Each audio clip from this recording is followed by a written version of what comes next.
The highly anticipated LG G1 Gallery Series OLED with the new EVO panel is complicated from a design standpoint to the picture quality. So to just say, boom, it's up there as one of the best TVs in 2021 is hard to do, and likely why you haven't seen many clear victory laps for this TV yet. And why is the price so close to the LG C1? I'm going to go into a deep dive in the entire experience of this TV, and some of it isn't good, and some of it you won't hear anywhere else. So let's get into the G1. What's up, it's B the Installer. Make sure to smash the like button when you get an opportunity, subscribe, ring the bell, and let's get right into it. Personally, I've been extremely excited to review this LG G1 since I heard it would have the brighter EVO panel. I never got a chance to review the G10, which had the same wall-mounted look as the G1, but was the same picture quality as the LG C10. So I was like, why would anyone care unless they wanted a better version of the Samsung frame TV? Well, now the LG G1 is supposed to be better than the LG C1 with that same wall-mounted look. So I felt it was time to see if the hype is real. So I had to get it here, in the house, and on the wall, because that's the only option for the G1 unless you buy the feed ahead of time. Because in the box, it only comes with their version of that flush mount, similar to the no-gap mount for the Samsung frame, but this LG G1 mount gives you extension because you need to access the ports behind the TV. In addition to the mount, you also get the new and improved LG Magic Remote. As I stated in my LG C1 review, the old and new remotes are both a bit clumsy and don't really fit the bill when it comes to a $3,000 OLED TV, but the new one is a bit better and resolves the issues that bugged me of the past. This includes the remote sitting flat on a table without wobbling so it doesn't activate the cursor with the slightest bump of your table, and the new smaller enter button / scrolling wheel that doesn't misfire as much as the LG C10 G10 remote did, which is a huge bonus that even my kids noticed. The back of the TV is how all LG OLED should be.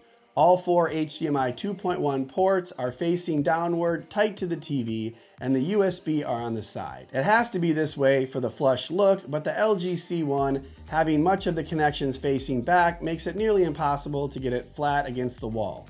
The LG G1 has the ATSC 3.0 next-gen tuner, where the C1 doesn't. With a lot of emerging markets supporting this new 4K over-the-air content, it's a great additional benefit. Since a majority of the LG G1 owners will have to deal with this TV mount, we must at least quickly talk about it. So coming into 2021, I really had wished I had mounted a couple of these prior to this review, because it's not easy. First, the mount is pretty puny relative to the TV size. And secondly, the placement of the mount at the top of the TV is not ideal because it makes the TV extremely bottom heavy. And third, it only has 2 attachment points where most VESA mounts use 4 points of contact to keep the TV from wobbling around.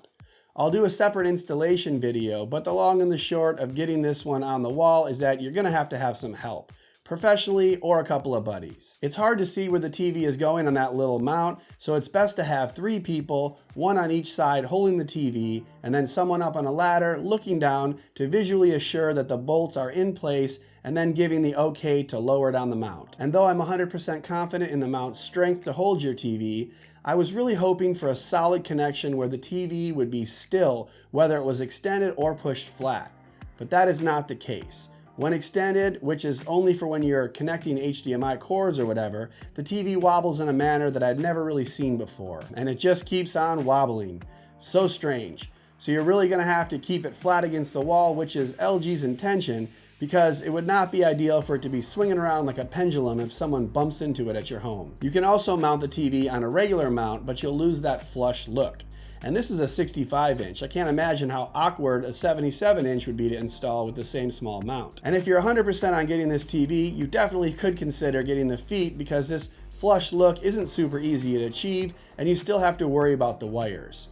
More on all this in the install video because I know you just didn't click on this to see it mounted, so let's move on. Once the TV was up, I took that new LG Magic Remote and plowed my way through the setup. I got to the new WebOS 6.0, and from what I've gathered over a few weeks with this OS, is that now you have a full screen homepage versus the pop-up from the bottom of the 2020 models. I preferred having that pop-up to ponder options while we're watching a movie or playing a game without having to exit the current source. Now the home button on the 6.0 pulls you out of that source to the home screen, and once you're in another app, if you press exit, it goes back to the previous source. But if you press home, it goes to the home screen. So it takes a bit to get used to and it's a bit of a runaround. But on the home screen, you can pick your favorite teams to keep up with, get the weather in your area, and customize apps or just organize them by usage. And luckily, you can even turn ads off that infiltrate your home area. So the OS is not perfect, but it's also not awful either. Now, I didn't have the LG G10 of last year to compare, but I do have both the LG C10 and C1. And I did a full review of the LG C1 without comparisons to offer a fair assessment versus all TVs, and then did specific comparisons. But today, because the G1 is supposed to be above and beyond any LG OLED of the past, I may have to show some C1 versus G1 action. But my initial thoughts when watching 1080 cable was that the upscaling on the LG G1 was definitely better than I had remembered from the LG C10, with less noise and more even edges to the scenes and good color, and all seemed to me like an improvement in the processing and more Sony-like than LG C10 of last year. The C10 seemed to try and exact the upscale and then created more noise and problems with the lower res content. The motion on the LG G1 without any interpolation has some stutter, and I feel I have to enable a little de-judder to get the best experience, but many people have very strong opinions on their motion preferences, so I think you'd be happy whether you're on the purist side or more toward the soap opera style look, by customizing the interpolation to your liking. I want to quickly jump into gaming before I get to the HDR and then some problems I'm having with this TV. The LG G1, C1, C10, G10, whatever LG OLED you want to talk about, they're all fantastic for gaming. 4 HDMI 2.1 ports running everything.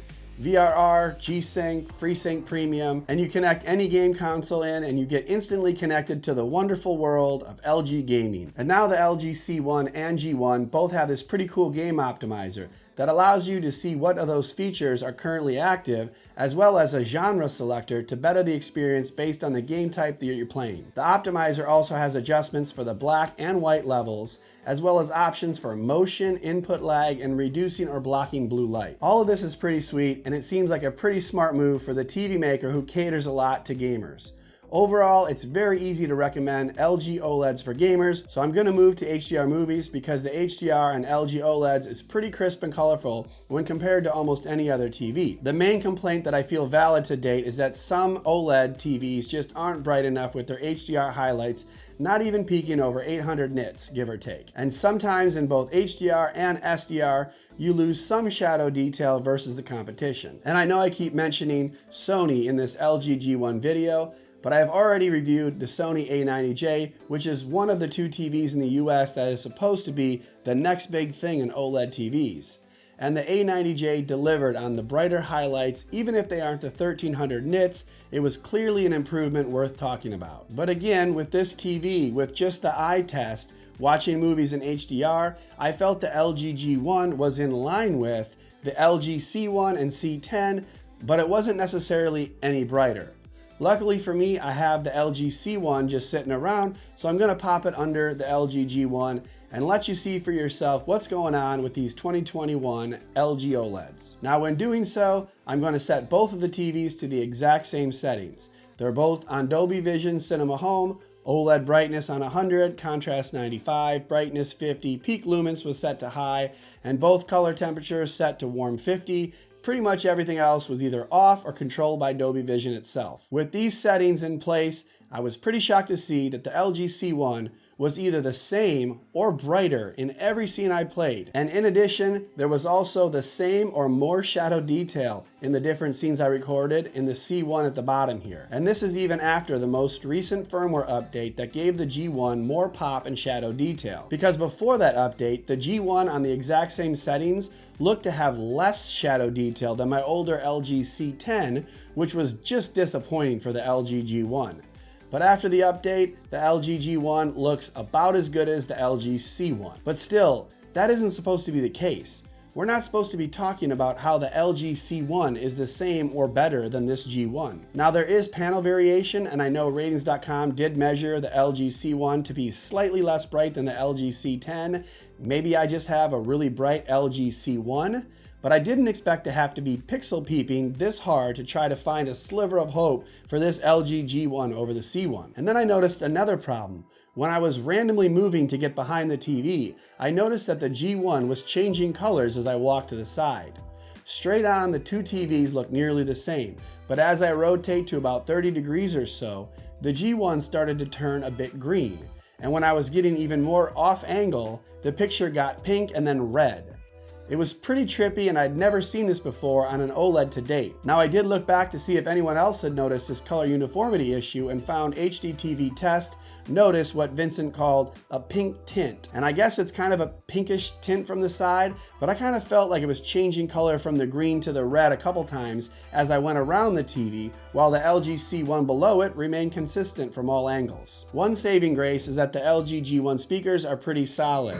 The G1 has better overall sound quality, and I could pick out voices better than I could on the C1 that has a bit more bass on the stand, but overall it sounded a bit muddy. So it seems the extra 20 watts of power on the G1 seems to be worth it. And looking at all this information, it kind of has me thrown for a loop.